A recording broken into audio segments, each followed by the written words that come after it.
Chapter 1. You don't look much like your sister, Chip said, bouncing the basketball low against the driveway. Jonah waited to answer until he darted his hand in and stolen the basketball away.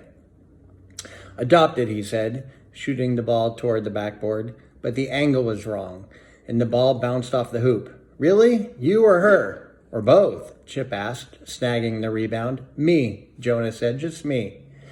Then he sneaked a glance at Chip to see if this made a difference. It didn't to Jonah. He'd always known he was adopted, and as far as he was concerned, it wasn't much more of a deal than his liking mint chocolate chip ice cream, while Catherine liked orange sherbet.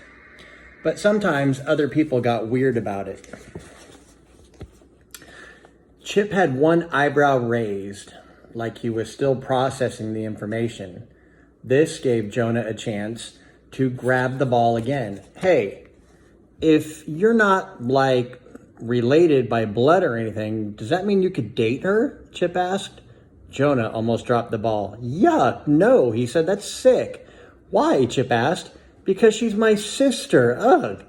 If Chip had asked him that question a few years ago, Jonah would have added, and she's got cooties. But Jonah was in 7th grade now, and 7th graders didn't talk about cooties anyhow. Anyhow, Jonah hadn't known Chip a few years ago. Chip had moved into the neighborhood just 3 months ago in the summertime. It was kind of a new thing for Chip to come over and play basketball. Carefully, Jonah began bouncing the ball again. If you think me and Catherine don't look alike, you should see my cousin Mia, he said. Why? Chip asked. Is she even cuter than Catherine? Jonah made a face. She's only 4 years old, he said, and she's Chinese. My aunt and uncle had to go to Beijing to adopt her. He could remember the whole time Aunt Joan and Uncle Brad were arranging to adopt Mia, filling out the paperwork, sending away for the visas, crossing dates off calendars, and then buying new calendars to cross off new dates. His own mom and dad had spent a lot of time hugging him and exclaiming, "We were so lucky getting you, such a miracle." Catherine had been jealous. Jonah could just picture her standing in the kitchen at age 5 or 6, wispy blonde pigtails sticking out on both sides of her head, a scowl on her face complaining, "Weren't you lucky to get me too? Aren't I a miracle?" Mom had bent down and kissed her. "Of course you're a miracle too," she said. "A big miracle. But we had 9 months to know you were coming. With Jonah, we thought it would be years and years and years before we'd get a baby. And then that call came out of the blue. The week before Christmas," Dad added. "And they said we could have him right away. And he was so cute with his big eyes and his dimples and all that brown hair. And then a year later, lovely Catherine came along." Dad reached over and put his arm around her, pulling her close until she giggled. "And we had a boy and a girl, and we were so happy because we had everything we wanted." Jonah's parents could be so happy. He didn't have too many gripes about them as parents went. They were pretty decent, but they told that story way too often about how excited they'd been getting that call out of the blue, getting Jonah also. If he was listing grievances, he often wished they'd had the sense not to name him after a guy who got swallowed up by a whale. But that was kind of a minor thing. Now he aimed carefully and sent the ball whooshing through the net. It went through cleanly, the perfect shot. Chip flopped down onto the grass beside the driveway. "Man," he said, "you're going to make the basketball team for sure." Jonah caught the ball as it fell through the net. "Who says I'm trying out?" Chip leaned forward. "Well, aren't you?" he asked. "You've got to. That's like what everyone wants. The basketball players get all the chicks." This sounded so ridiculous coming out of Chip's mouth that Jonah fell into the grass laughing. After a moment, Chip started laughing too. It was like being a little kid again, rolling around in the grass, laughing, not caring at all who might see you. Jonah stopped laughing and sat up. He peered up and down the street. Fortunately, nobody was around to see them. He whacked Chip on the arm. "So," he said, "do you have a crush on my sister?" Chip shrugged. which might mean yes, or would I tell you if I did, or I haven't decided yet. Jonah wasn't sure he wanted to know anyway. He and Chip weren't really good friends yet, but Chip having a crush on Catherine would make everything very weird. Chip lay back in the grass, staring up at the back of the basketball hoop. Do you ever wonder what's going to happen? He asked. I mean, I really, really want to make the basketball team. But even if I make it in 7th and 8th grades, then there's high school to deal with. Whoa. And then there's college and being a grown-up. It's all pretty scary, don't you think? You forgot about planning your funeral, Jonah said. What? You know, if you're going to get all worried about being a grown-up, you might as well figure out what's going to happen when you're 90 years old and you die, Jonah said. Personally, Jonah didn't like to plan anything. Sometimes at the breakfast table, he would ask the whole family what they wanted for dinner. Even that was way too much planning for Jonah. Chip opened his mouth to answer, then shut it abruptly and stared at the front door of Jonah's house. The door opened slowly. Then Catherine stuck her head out. Hey, Jono, she called, using the nickname she knew would annoy him. Mom says to get the mail. Jonah tried to remember if he'd seen the mail truck gliding through the neighborhood. Maybe when he and Chip were concentrating on shooting hoops. He hoped it wasn't when they were rolling around in the grass laughing and making fools of themselves. But he obediently jumped up and went over to the mailbox, pulling out a small stack of letters and ads. He carried the mail up to Catherine. You can take it on into Mom, can't you? He asked mockingly. Or is that too much work for Princess Catherine? After what he and Chip had been talking about, it was a little hard to look her in the eye. When he thought about the name Catherine, he still pictured her as he had a few years ago, with pudgy cheeks and those goofy-looking pigtails. Now that she was in 6th grade, she'd changed. She'd slimmed down and shot up and started worrying about clothes. Her hair had gotten thicker and turned more of a golden color, and she'd spent a lot of time in her room with the door shut, straightening her hair or curling it or something.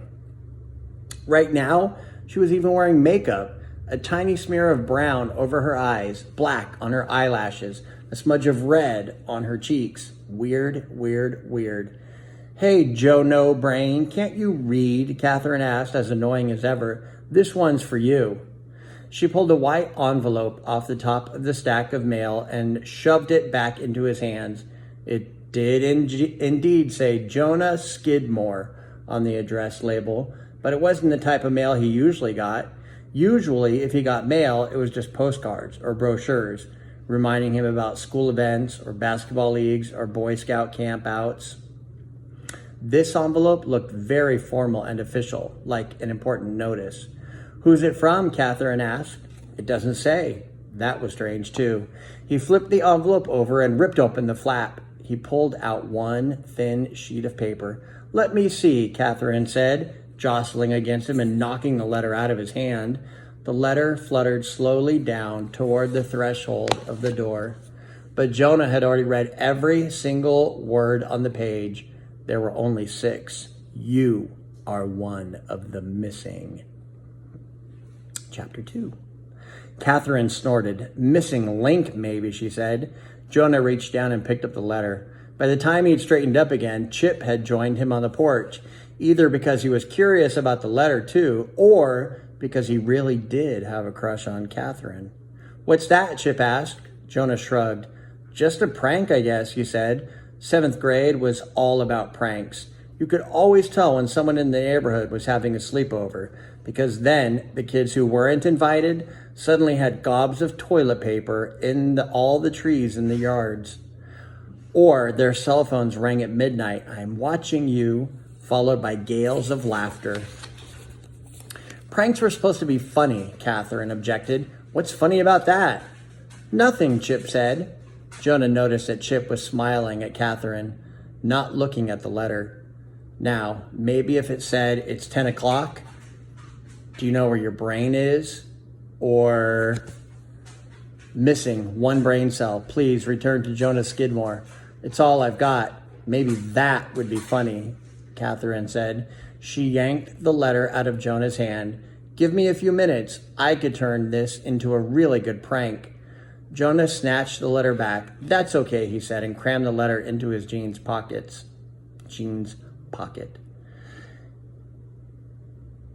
He knew it was just a prank. It had to be. But for just a second, staring at those words, "You are one of the missing," he'd almost believed them, especially since he'd just been telling Chip about being adopted. What if somebody really was missing him? He didn't know anything about his birth parents. All the adoption records had been sealed. He'd had such trouble understanding that when he was a little kid. He'd been a little obsessed with animals back then. So first, he'd pictured elephant seals waddling on top of official-looking papers. Then, when his parents explained it a little better, he pictured crates in locked rooms, the doors covered with Easter seals. He'd been a pretty strange little kid. In fact, his face burned a little at the memory. He'd even given a report in second grade on all the different uses of the word seal, from Arctic ice seals to Navy SEALs to sealed adoption records. The report had included the line, "And so that's why it's interesting that I'm adopted, because it makes me unique." His parents had helped him with that one. Wait a minute. Tony McGillicuddy had been in his second grade class, and so had Jacob Haynes and Dustin Cravers. What if they remembered too? What if they'd sent this letter because of that? Jonah narrowed his eyes at Catherine, who took a step back under the intensity of his gaze. "You know what?" he said, glaring at her. "You're right. This isn't funny at all." He pulled the letter back out of his pocket and ripped it into shreds. He dropped the shreds into Catherine's hand. "Throw that away for me, okay?" Okay, she said, apparently too surprised to think of a smart alecky comeback. "Want to come out and play basketball with us when you're done?" Chip asked as she started to close the door. Catherine tilted her head to one side, considering. Jonah figured she was adding up all the possibilities. 7th grade. Hang on one second.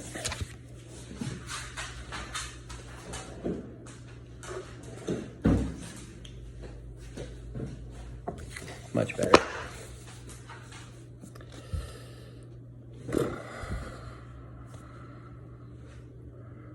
Lost my place. Grader, acting interested, plus a chance to tick off older brother, plus a chance to show off. For a girl, Catherine was pretty good at basketball. It seemed like a no-brainer to Jonah, but Catherine shook her head. "No thanks, I just did my nails," she said, and pulled the door all the way shut. Chip groaned. "She's your sister," he said. "Tell me, is she playing hard to get?" "Who knows?" Jonah said, but he wasn't thinking about Catherine. By dinner time, Jonah had convinced himself that Tony McGillicuddy and Jacob Haynes and Dustin Cravers were a bunch of idiots, and he didn't really care what they thought or did. They could send him stupid letters all they wanted. It didn't matter to him. He stabbed his fork into his mashed potatoes and savored the sound of the metal tines hitting the plate. He didn't pay much attention to what Mom and Dad and Catherine were talking about. Something about some brand of jeans that all the popular girls in the 6th grade owned. "But honey, you are popular, and you don't have those jeans. So you can't be right about all the popular girls having them," Mom argued. "Mom," Catherine said. Then the doorbell rang. For a moment, everybody froze. Dad and Jonah with forkfuls of food halfway to their mouths, Mom and Catherine in mid-argument. The doorbell rang again. One urgent peal after another. "I'll get it," Jonah said, standing up. "Whoever it is, tell them to come back later. It's dinner time," Mom said. Mom always made a big deal about family dinners. The way that certain other parents made their kids go to church. Jonah's parents made him and Catherine sit down at the dinner table with them just about every night. And they usually had to go to church too. Jonah realized he was still holding his fork, so he stuck it into his mouth as he walked to the door. No point in wasting perfectly good mashed potatoes. It didn't take him long to gulp them down, lick the fork one last time, and then transfer the fork to his other hand so he could grab the doorknob. But the doorbell rang 3 more times before he yanked the door back. It was Chip standing on the porch. At first, he didn't even seem to notice that the door was open. He was so focused on pounding his hand against the doorbell. "Hey," Jonah said. Finally, Chip stopped hitting the doorbell. The chimes kept ringing behind Jonah for a few extra seconds. "I've got to talk to you," Chip said. He was breathing hard, like he'd run all the way from his house, 6 driveways down the street. He shoved his hands through his curly blonde hair. Nope, no blonde hair. Maybe trying to wipe away sweat. Maybe trying to restore some order to the mess. It didn't help. The curls stuck out in all directions, and Chip kept darting his eyes around like he couldn't keep them trained on any one thing for more than an instant. "Okay," Jonah said, "we're eating right now, but later on." Chip clutched Jonah's t-shirt. "I can't wait," he said. "You've got to help me, please." Jonah peeled Chip's finger off his shirt. Sure," Jonah said. "Calm down. What do you want to talk about?" Chip's darting eyes took in the houses on either side of Jonah's. He peered down the long hallway to the kitchen where he could probably see just the edge of the dinner table. "Not here," Chip said, lowering his voice. "We've got to talk privately, somewhere where no one will hear us." Jonah glanced back over his shoulder. He could see the perfectly crisp fried chicken leg lying on his plate beside his half-eaten potatoes. He could also see Catherine peering curiously around the corner at him. "All right," Jonah said. "Wait here just a second." He went back to the table. "Mom, Dad, may I be excused?" he asked. "No.